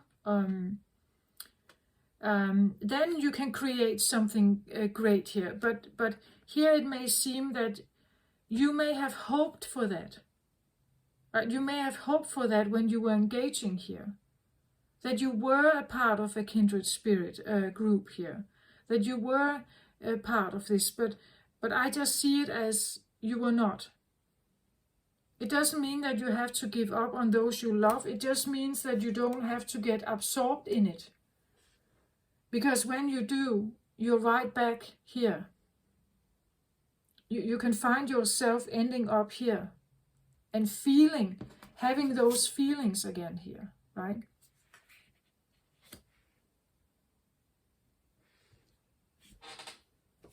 I want to read from the book for this, Shine Your Light. It's a card number 44, so a sacred number for this one. Every time we have double digit with the same number, it has significance. So here it says, doing what you love, time to thrive, giving from the overflow, life purpose, being authentically you, compassionate self-empowerment, loving life, trying things you resonate with, bringing joy to others by being an inspiration. You are amazing. There is no one like you, and no one can do you as you can. Yet, we sometimes feel that we need to be a certain way, a way not aligned with our authentic self. That's what I feel like with the curse here. You may feel obliged to be something or someone. You may have stopped doing some of the things you love due to time or energy restraints. When you take time to do what truly makes you shine every day, you will light up and bring joy to other people's worlds. As you go about your life, you will have a sense of purpose. and feel naturally inspired to fulfill your responsibilities. You will also have more energy and love to overflow. Doing what we love can bring so much goodness to our hearts that it filters into other areas of our life. Yet, when life is demanding more of us, we give up the things we love to make way for more practical pursuits. When we finally come back to these pursuits, we wonder why we waited. For much of my life, I did not paint, as I thought it was self-indulgent. I questioned how doing what I love could be beneficial to others. Now the constant messages of gratitude I receive for anchoring my visions on canvas make me wonder how I ever thought that way. It takes discipline to do what we love, especially if we are natural givers. It is easy to get caught up with other people's lives. There can also be a strong cultural belief that fulfilling a creative need is selfish. The irony here is that tending to our own needs harms none, and we will have a lot more to give. It is time for us to collect our light and shift the vibration here on earth, starting with our inner sense of being. Try those things you have always wanted to explore. Weave enjoyment through your day-to-day practice and experience. Find purpose and the inspiration to spring out of bed in the morning. It is time to thrive. Yeah, that's what I feel like. And it actually ties very well into this idea of getting caught up in the material yang energy, the practical pursuits, the money, the securing of a predictable money flow, right? That we can become absorbed in that. But I think it's important that you find something that is inspiring you in a way, right? And really just trust it in and shine your light in that. And express the truth that you have. Trust your intuition here also, right? A greater sense of intuition is also coming in as a driver here. To all of us, I think. It's just whether you hear it or not.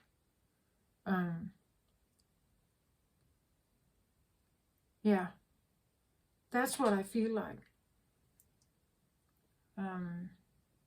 Can I get one more card on the shine of light here? Shine your light.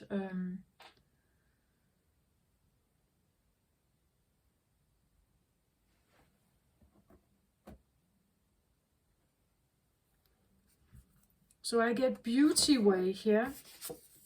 Beauty way. So that could be like really, wanting to indulge in beauty things. Maybe it's makeup, maybe it's like the small beautiful things in life, like flowers and butterflies. There's a dragonfly here. It could be nature. It could be colors. It could be coloring, painting, creative ways, things you find beautiful, or that activities that create a beautiful feeling inside. Maybe the beauty has to do with calm or flow, a flow feeling. Like when you read a book that you can get quite absorbed in it, and you it's almost like you lose the feeling of time and space. You're totally absorbed in something. That maybe you find something here that you can like really indulge in, and it just feels so beautiful to you, right? Beautiful, beauty way.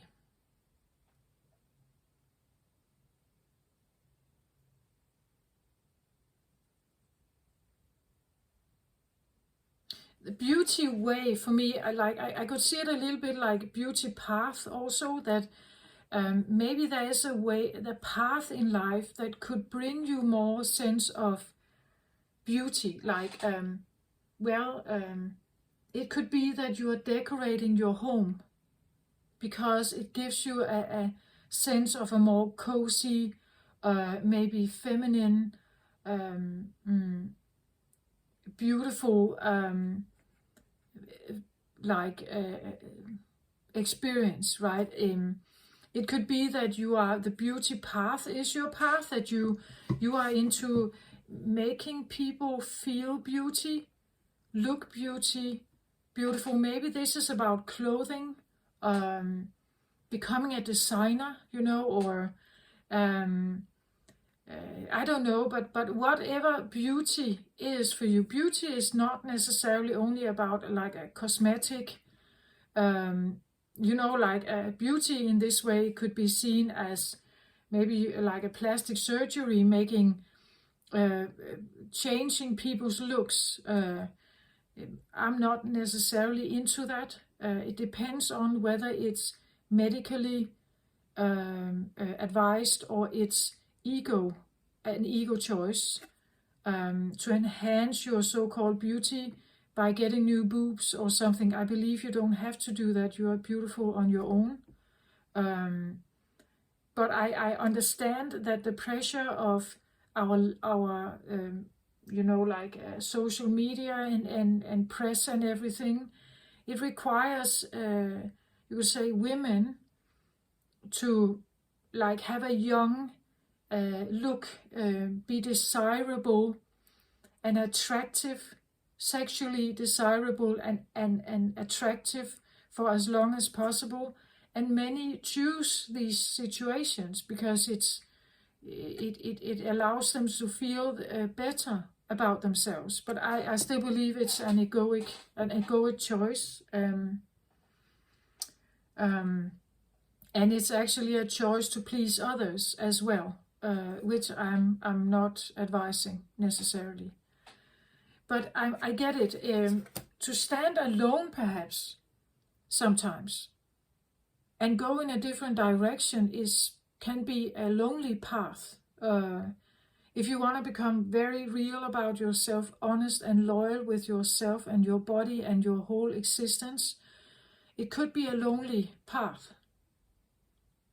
But again, maybe it's the most beautiful path, actually. Because life reveals itself differently to you if you become very real about who you are. And I also believe the peace, like the inner peace and sense of wholeness and wholesomeness, is also a feeling of beauty or bliss or something like that, right? But that's just my personal opinion. You can do whatever you want, of course. Okay, one more card, please, on the shine your light here. Water, the overflow here.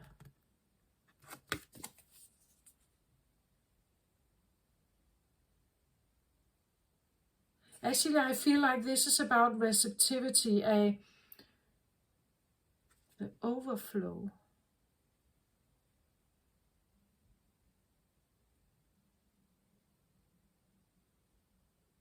She stands in the midst of the water, which for me would suggest something like that you, in this case, something about emotions, that you can stand in the midst of the lake here, and maybe you feel other people's emotions here. But somehow she's transmuting them, I think. She's transmuting them into roses and beautiful crystals, and with a very aligned heart here. We see also how she is creating a chalice here over her head, which is a receptive energy. She's filling up the cup here, the chalice. She's tuning it right through her body here into her heart chakra, and that allows her to shine out this a healing art. I feel a healing art, I think. So whatever she may pick up on the outside here, she's able to somehow maybe transmute it or something. It's very interesting. That I want to look at the water card, I think. Yeah. I just love these images. They're very beautiful, I think. But also to me symbolic, because she has many hands here. She has many hands, like an Egyptian goddess or something, or Shiva, right? She has many hands, meaning that she is dealing with many things at once. It seems like to me that could be a feeling of multitasking or being able to deal with many things at once. It says here abundance, non-attachment, the paradigm of no scarcity, allowing financial and energetic gifts to flow through and create more. During one of my most pivotal Lemurian visions, I was guided into a life where I lived in a humble mud hut. As I could create any thought in the multiple dimensions that I had access to, I simultaneously resided in a beautiful crystalline palace. I found myself in a paradigm where I could create anything at will, and thus there was no concept of scarcity nor the need to hold on to anything. This experience initiated a shift that changed my life. We may only be starting to touch on the notion in our mundane reality. When we give more from a place of overflow than obligation, even when we think we have nothing, having it come from this mindset can only create a more abundant flow of what we want. The being in the picture has many hands, and yet still the water is allowed to fall through her fingers. It blesses her in the moments it touches her radiant skin, and then continues on its journey. Her heart is also overflowing with love. Her eyes are filled with tears. She allows what comes through to move her without control. She gracefully allows whatever she is feeling to be expressed, and as she does so, she radiates so much light into the world. Okay, so it seems like there could be something about expressing true feelings. If you feel like you want to cry, if you feel like I would say you should just do it, right? It's better than to cramp it up and that it builds up in you, right? Maybe you couldn't express your feelings. Maybe that was not allowed. Maybe you were called a crybaby, or especially as a man, you were maybe not given the opportunity to be sensitive and emotional and having a cry or react to certain situation with your real emotions. Maybe that was not allowed. I just feel like she's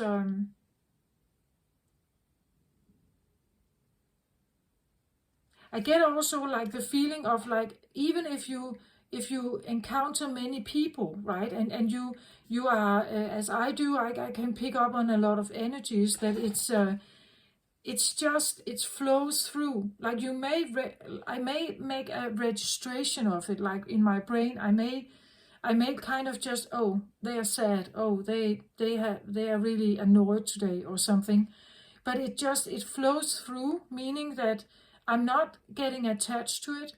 I don't hold on to it. I don't feel that that I should do something about it. I should take some of their load away. I should help them or something. It's just, like I'm not attached to it. It has nothing to do with me. I may register it, but it's not, I'm not attaching to it, right? I'm not getting myself necessarily involved. Again, this idea that we have to help others heal, help others or be there for them, or And that's great if you're a giver, a natural giver. But sometimes people are not open. Like they're not open to be helped, or they're not open to listen to what you have to say. Maybe they're hearing it differently. Their perception is not ready to hear what you may have to say to someone. Right? So maybe it's about that.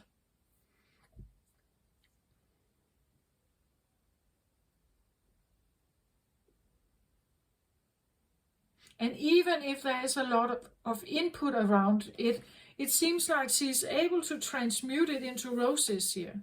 That could be the beauty way also, that your path has to do with whatever comes around, that you're somehow not attaching to it. You're keeping your focus on the beauty way, right? You're keeping your focus on the positive, the light, the healing, embracing that we understand here that it's part of the oneness, that what I may encounter is simply a part of the balance. I represent one thing, other people represent something else. The more I can stay in this, the more I attract the beauty to me, and I'm not getting attached to it. I'm not getting attached to the outcome either. I'm simply letting it flow through me and not getting attached to it. If it overwhelms me and I feel like crying, I will cry, right? But I'm not getting attached to like needing to fix it or something like that, because it's part of the duality here on earth still. It's part of the yin and yang balance. It's part of the oneness that we are all part of. And maybe you're just, for now, embracing more of the yin energy, right? That the yin energy is calling you somehow.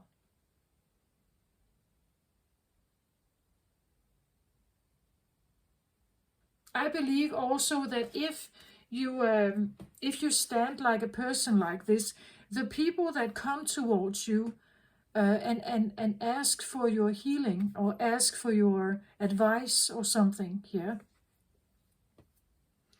or even if you are actually embracing that you could become the goddess of the moon, you could be a shaman yourself, you could help people, right? You could help them.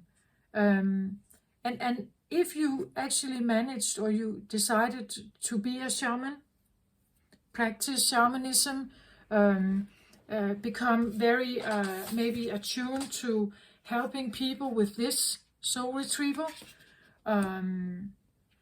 soul healing and soul retrieval, I want to say, and the emotions that come with that transformation, I want to say you could probably be quite good at that.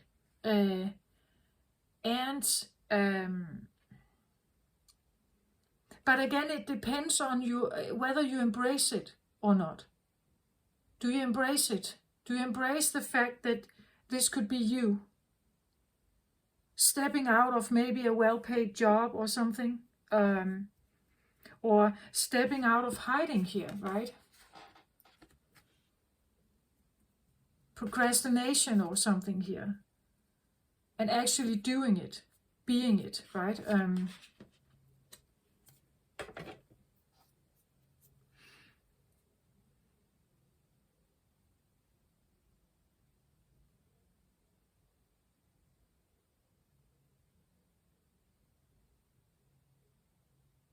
Usually a healer it's not necessarily that they, like that you are without any powers at all, and you put yourself on the bed, and now they are doing some kind of healing magic, and it's that they do something that heals you. They are trying to find a way where there is access, where there is an opportunity to get in with an energy. And then they are trying to channeling that energy in there. And the rest happens in you. Like the rest is about your chakra system being receptive to embracing the healing energy. And the work that has to be done in your body, in your meridian system, in your chakra system, that is all you. The shaman or the healer tries to find a way in, right?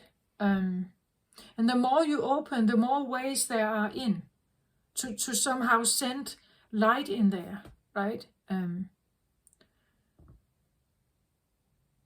that's it. So you can only, you are a facilitator, and you are able to somehow handle, it seems like many input here, or multi-dimensional maybe healing, working with like different sets of angels maybe, or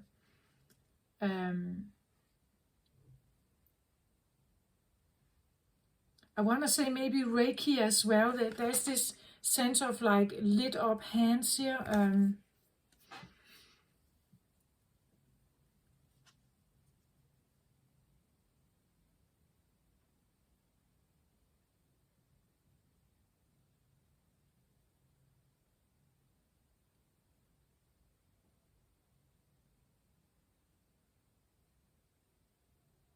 But somehow I also get the feeling that she is operating on like different steps, right? That you see her hands are in this position, her hands are down here. She's touching the water. Up here, her hands are up towards the sky here, towards the heavens, the divine. It could be the feeling also that she can facilitate steps of healing. Like depending on where you are on your journey, she starts in one place and then she embraces another and another, and eventually is opening up towards a more divine realm. Or the other way around, maybe she has to start with the divine realm, the crown chakra, to get, like to have an access in. And then eventually she moves downward towards the lower chakras for that kind of healing. But the soul retrieval is depending on the person's journey and what they are ready to receive somehow. So someone understanding those steps and being able to handle all levels of it. Being able to handle all levels as a healer, right? There was also an interesting thing about, it was mentioned here that Izzy Ivy, who has created the deck here, she wrote that she envisioned this, like living in this, like mud pot. So like an environment that was not maybe that beautiful or like luxurious or something. But somehow she could tap into, mentally here, emotionally, maybe tap into a different realm that allowed her to live in like a crystalline palace with the most highest vibrational energies, the most beautiful.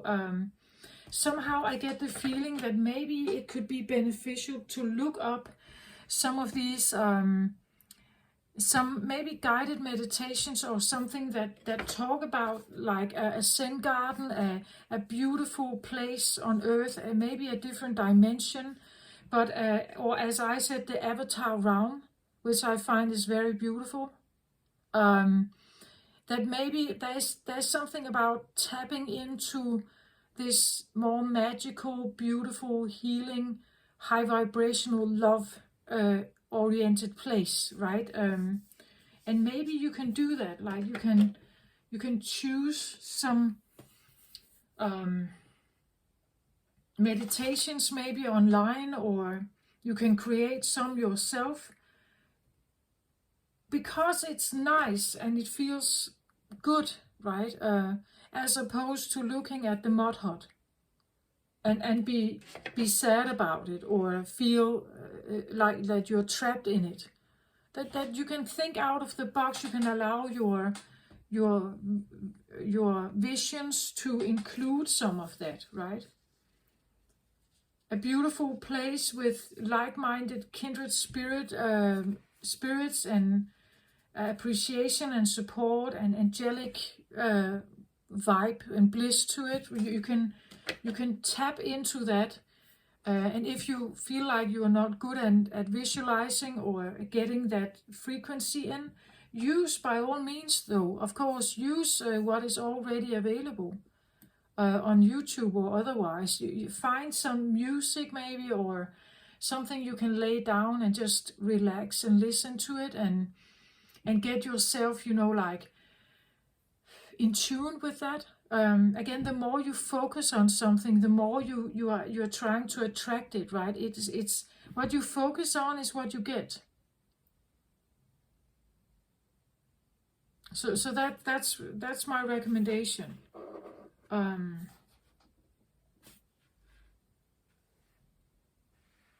We don't necessarily get what we want, but we get what we feel we deserve, right? But if you are somehow able to change what you think you deserve, what if you deserve being in a place like this? What if you deserve being someone who is recognized for your beautiful skills here? What if you could be this person, right? Why not imagine that instead of sitting here and not believing you can be anything? Start imagining. Start imagining here, and stick to it, right? Stick to the idea that I'm in this place, in this wonderful, beautiful place that suits me, that is beautiful for me, surrounded with all the most beautiful stuff here that I could ever imagine. Peaceful, beautiful, colorful, smells great. I'm in a beautiful, watery, peaceful, calm, loving environment, surrounded by beautiful things here, right? That could be you, right? And the more you focus on that, the more it becomes part of your mindset to somehow find it. Not that it's delivered just, by the postman. It's not just delivered like that. It's also your orientation shifts towards something that could feel more like that. So I would say start imagining. Start imagining like where you want to be, right? Where you want to be here. And be honest with yourself. What it is that you are, and what it is that you would like to become here.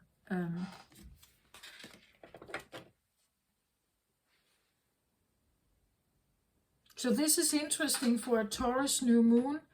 Definitely beautiful opportunities here. Start dreaming.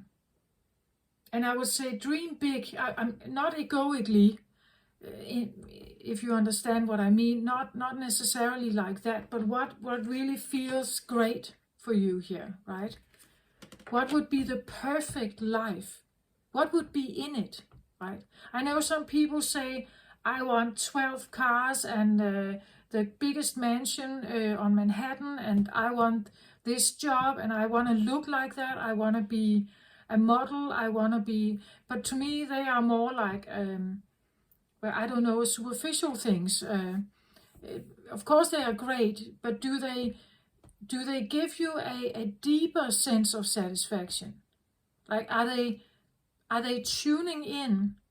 So you being a CEO of some kind of big company and owning, getting a lot of money and having this big mansion, is that serving a deeper purpose in you, a deeper feeling of need or satisfaction. And it's that need that I would rather focus on. But that's just me, right? How you get it. Again, the mansion on Manhattan, maybe it's not Manhattan. Maybe if you focus on the deeper need in it, maybe it will not be Manhattan. Maybe that big mansion or this beautiful house that you want, maybe it's in Italy, right? Or because you have dug deeper, you've actually looked a little bit deeper. What is it about this big house? Why is it that it has to be big? What is it that you want to be in that house? What does it serve, right? Is it an image thing? Is it a status thing that you're searching for? But is that really what you want? Or is there something underneath it all? Maybe you just want people to like you. Maybe you want people to adore you. Maybe you want people to admire you. But that's the deeper needs underneath it all, right? So just take a little bit, take a look at that. And then, yeah, this is what I think I have for you. I hope this helped. So take a stance back. Believe that you can be the creator. Dream big, and dream like beautiful things that you would like to create for yourself. And then stick to it. Maybe align yourself with a helper here. And then go forward. That's what I want to say. This is what I have for you. I hope this helps somehow. Take care of yourself out there, everyone. Yeah, I send you my best. Love and light. Bye-bye.